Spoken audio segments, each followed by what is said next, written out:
आइए दोस्तों बात करते हैं कोरोना वायरस को लेकर आज दिन भर की तमाम बड़ी खबरों में बड़ा अपडेट आप देख पा रहे कि मन की बात कार्यक्रम में प्रधानमंत्री नरेंद्र मोदी जी ने देशवासियों को चेताया और कहा कि कोरोना से सावधानी हटी तो दुर्घटना घटी। दरअसल आपको पता होगा आज हमारे भारत के माननीय प्रधानमंत्री नरेंद्र मोदी जी ने मन की बात कार्यक्रम के जरिए देश को एक बार फिर से संबोधित किया और कोरोना को लेकर अति आत्मविश्वास से बचने को भी कहा। कोरोना वायरस के कहर के बीच रेडियो कार्यक्रम मन की बात में प्रधानमंत्री नरेंद्र मोदी ने कहा दोस्तों कि भारत में कोरोना वायरस के खिलाफ लड़ाई देश की जनता की लड़ाई है। उन्होंने कहा कि भले ही कारोबार हो, कार्यालय की संस्कृति हो, शिक्षा हो या चिकित्सा का क्षेत्र हो, हर कोई कोरोना वायरस महामारी के बाद की दुनिया में बदलावों के अनुरूप ढल रहा। और उन्होंने कहा कि पूरी दुनिया का अनुभव हमें बहुत कुछ सिखा भी रहा और इसलिए हमें अति आत्मविश्वास नहीं पालना चाहिए क्योंकि कोरोना से सावधानी हटी तो दुर्घटना घटी। जी हाँ, आपको बता दें मन की बात का ये 64वां संस्करण है। इसके अलावा दोस्तों उन्होंने मास्क लगाने की भी बात कही है और उन्होंने कहा कि गमछा से मुंह ढकना बेहतर होगा। अगर मास्क आपके पास अवेलेबल नहीं है तो रूमाल, गमछा वगैरह जो कुछ भी है आप उससे मुंह बांधे रखें जब भी घर से बाहर जाएं तो। इसके अलावा पीएम मोदी जी ने कहा दोस्तों कि हमने विश्व की दवा से मदद की है। हमने विश्व भर के जरूरतमंद देशों तक दवाइयों को पहुंचाने का बीड़ा उठाया और मानवता की इस काम को करके दिखाया। आज जब मेरी अनेक देशों के राष्ट्र अध्यक्षों से फोन पर बात होती है ना तो वो भारत की जनता का आभार जरूर व्यक्त करते हैं। जब वे लोग कहते हैं कि thank you India, thank you people of India, तो देश के लिए गर्व और ज्यादा बढ़ जाता है। इसके अलावा पीएम मोदी जी ने अध्यादेश की याद भी दिलाई है। देश भर में स्वास्थ्य सेवाओं से जुड़े लोगों ने भी हाल ही में जो अध्यादेश लाया गया उस पर अपना संतोष व्यक्त किया। उनका कहना यह भी कि कोरोना में सबकी मदद की जा रही है। प्रधानमंत्री गरीब कल्याण पैकेज के तहत गरीबों के अकाउंट में सीधे पैसे ट्रांसफर किए जा रहे हैं और देश एक टीम की तरह बनकर काम कर रहा है। अच्छी बात है, हर कोई अपने सामर्थ्य के हिसाब से देश की लड़ाई भी लड़ रहा। तो ये तो कुछ मन की बात कार्यक्रम की जानकारी है और साथ ही अगला अपडेट आप देख सकते हैं दोस्तों। अभी के कोरोना वायरस के लाइव अपडेट की बात करें ना तो आप देख सकते हैं कि देश में कोरोना के पिछले 24 घंटों के दौरान दोस्तों 2000 के करीब नए मामले देखे गए हैं। उन 50 लोगों की जान जाने की खबर है। टॉप 10 राज्यों का क्या आंकड़ा और हाल चल रहा है आपको बताते हैं। लेकिन इससे पहले भारत में अभी कोरोना के टोटल संक्रमित केसेज जो है ना दोस्तों वो टोटल पहुंच चुकी है दोस्तों 26,496 टोटल संक्रमित लोगों की संख्या हो चुकी है। वही जान जाने वाले लोगों का आंकड़ा 824 तक पहुंच चुका।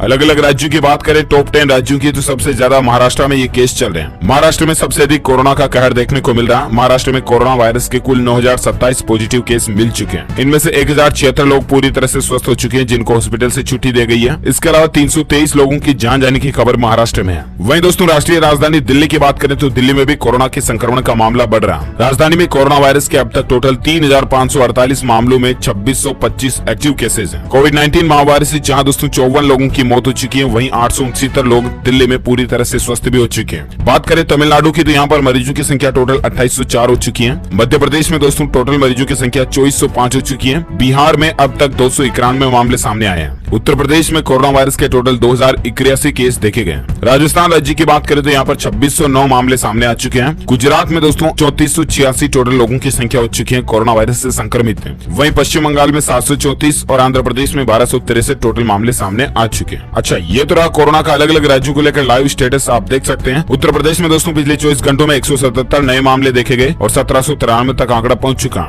वही लाइव अपडेट आ रहा राजस्थान में कोरोना से 60 साल की महिला की आज और मौत हो चुकी है। 36 मृतकों का आंकड़ा राजस्थान राज्य में पहुंच चुका। इसके अलावा और एक अपडेट आप देख सकते हैं कि 16 मई के बाद दोस्तों नहीं मिलेगा कोरोना का कोई भी नया केस। आखिर क्या कहती है ये नई थ्योरी, आइए आपको बताते हैं। जी हाँ, दरअसल दोस्तों 16 मई के बाद देश में कोरोना के मामलों में कमी आ जाएगी। नीति आयोग के सदस्य और कोरोना के खिलाफ गठित टास्क फोर्स 1 के प्रमुख डॉक्टर वीके पॉल ने देश में कोरोना वायरस के केस में बढ़ोतरी के ट्रेंड और उसके आधार पर भविष्य के प्रोजेक्शन का एक ग्राफ जो दिखाया है ना, इसके मुताबिक दोस्तों देश में लागू हुए लॉकडाउन का असर दिख रहा और कोरोना के प्रसार में कमी आई है। अब कोरोना के मामलों के दुगुने होने की दर में भी गिरावट आ रही है। तो बस दोस्तों हम सभी की यही इच्छा है कि बहुत जल्द ये कोरोना का मामला जो है खत्म हो जाए। चलिए साथ ही फिलहाल अगला अपडेट देख सकते हैं। पाकिस्तान को लेकर कोरोना, कश्मीर और FATF में फेल हुए इमरान खान, पाकिस्तानी सेना ने किया साइडलाइन। जी हाँ, पाकिस्तान के हालात बहुत ज्यादा बदतर से बदतर हो चुके हैं और पाकिस्तान की सरकार को पाकिस्तान की सेना गांड भी नहीं रही या पूछ भी नहीं रही, ऐसे समझिए, क्योंकि कोरोना वायरस के कहर से पूरा पाकिस्तान जूझ रहा। देश में अब तक 12,000 से ज्यादा मामले सामने आ चुके हैं और 265 लोगों की जान भी जा चुकी है। इस महासंकट की घड़ी में अब पाकिस्तान के प्रधानमंत्री इमरान खान अपनी ही जनता के लिए बेगाने से हो गए हैं। जहां दरअसल पाकिस्तान की शक्तिशाली सेना ने पीएम इमरान खान को साइड लाइन कर दिया और सेना प्रमुख कमर जावेद बाजवा ने खुद ही इस जंग की कमान संभालनी है।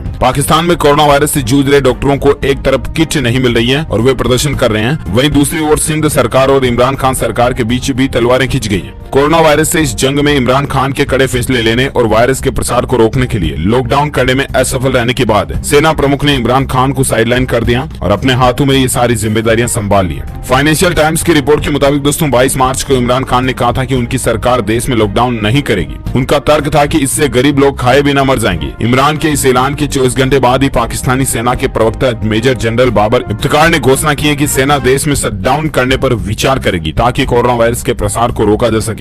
इसके बाद से पूरे पाकिस्तान में सेना को तैनात कर दिया गया। पाकिस्तानी सेना ही अब देश में कोरोना वायरस से लड़ने की पूरी रणनीति भी बना रही है। चलिए साथ ही अगला अपडेट आ रहा दोस्तों, कोरोना वायरस ने मचाई तबाही, दुनिया भर में मरने वाले लोगों की संख्या 2 लाख के पार पहुंच चुकी है। जी हाँ दोस्तों, आपको बता दें पूरे अमेरिका में 52,000 से ज्यादा लोगों की मौत हो चुकी है। सिर्फ न्यूयॉर्क में 17,126 लोगों के जान जाने की खबर है। अमेरिका के बाद अगर सबसे ज्यादा मौतें हुई है तो वो इटली में है। यहाँ पर 26,384 लोग अपनी जिंदगी छोड़ चुके हैं। वहीं दुनिया भर में कोरोना से मरने वाले लोगों की संख्या का आंकड़ा 2 लाख के पार पहुंच चुका है। 1/4 लोगों की मौत सिर्फ और सिर्फ अमेरिका में हुई है। जरा सोचिए दोस्तों, दुनिया का सबसे शक्तिशाली देश अभी किन हालातों से गुजर रहा है। यानी ये बीमारी और संक्रमण वायरस कितना खतरनाक है, इसको हल्के में ना लेना। और प्लीज आपसे रिक्वेस्ट है कि लॉकडाउन के दौरान आप घर से बाहर ना निकलना, सरकार के दिशा निर्देशों का पालन करें। माननीय prime minister of India Narendra Modi government की तरफ से जो भी नए आदेश दिशा निर्देश जारी होते हैं उनको ईमानदारी से फॉलो करें और पालन करें उनका, और अपने दोस्तों मित्रों परिवार वालों को भी उनके पालन करने की बातें बताएं। चलिए साथ ही अगला अपडेट आ रहा है दोस्तों कि आखिर अभी हमारे भारत में किस राज्य में कितने इस तरह के कोरोना के नए मामले आए हैं और अभी कुल कितनी संख्या पहुंच चुकी है। तो इसको लेकर यहाँ पर एक टेबल में पूरी लिस्ट दी हुई है। आप देख सकते हैं अंडमान निकोबार में 33, आंध्र प्रदेश में 1061, असम, बिहार, चंडीगढ़, छत्तीसगढ़, दिल्ली, गोवा, गुजरात, हरियाणा, हिमाचल प्रदेश, जम्मू कश्मीर, झारखंड, कर्नाटक, केरल, लद्दाख, मध्य प्रदेश, महाराष्ट्र, मणिपुर, मेघालय, मिजोरम, उड़ीसा, पंडिचेरी, पंजाब, राजस्थान, तमिलनाडु, तेलंगाना, त्रिपुरा, उत्तराखंड, उत्तर प्रदेश, पश्चिम बंगाल, इन सभी में मिलाकर कुल कितनी संख्या हो चुकी है। और कोविड-19 के मरीजों की भारत में कुल संख्या 26,496 पहुंच चुकी है। तो इन बातों का ध्यान रखें आप। सीरियस आंकड़ा बहुत ज्यादा चल रहा है। आपके राज्य में कितने आंकड़े आप स्क्रीन पर देख सकते हैं। आप मुझे कमेंट करके बताना दोस्तों कि आपके राज्य में अभी कितने आंकड़े चल रहे हैं, कमेंट में बताइएगा। साथ ही बड़ा अपडेट देख सकते हैं कि बिहार के 22 जिले जो है ना वो कोरोना से सबसे ज्यादा प्रभावित है। 28 नए पॉजिटिव मरीज मिले हैं। राज्य में कोविड-19 संक्रमितों की टोटल संख्या 251 पहुंच चुकी है। बिहार के अंदर अलग अलग जिलों में क्या स्टेटस चल रहा है तो आप देख सकते हैं कि 28 नए पॉजिटिव केस में 7 केस पटना में देखे गए, 6 कैमूर में, 5 बक्सर में, 3 मुंगेर में, 2 रोहतास में, व आरा, सारण, वैशाली, अरवल और गया के एक मरीज शामिल हैं। और कोरोना के 22 जिले अब तक बिहार में प्रभावित हो चुके हैं। साथ ही अगला अपडेट देख सकते हैं कि एक स्टडी में पता चला दोस्तों कि जानिए भारत से कब और कितना खत्म होगा कोरोना वायरस का संक्रमण। एक सवाल ये पैदा होता है दोस्तों कि क्या 3 मई को लॉकडाउन हट जाएगा। हालांकि दोस्तों इसको लेकर आज हमारे माननीय मोदी जी ने मन की बात कार्यक्रम में कोई भी चर्चा नहीं की, लेकिन उनका ये भी कहना बिल्कुल इसी बात की ओर इशारा कर सकता है कि दोस्तों कोरोना से सावधानी हटी तो दुर्घटना घटी। यानी कि अगर मामलों की संख्या 3 तारीख तक भी कम नहीं होती है और घटनाओं में संक्रमण में बढ़ोतरी में कमी नहीं होती है तो हो सकता है मैं आपको बता रहा हूँ, कंफर्म नहीं है कुछ भी, कि दोस्तों 3 मई के बाद भी लॉकडाउन को बढ़ाया जाए। और उसके अलावा 3 मई के बाद जितने भी तारीख तक लॉकडाउन बढ़ाया जाता है ना, उस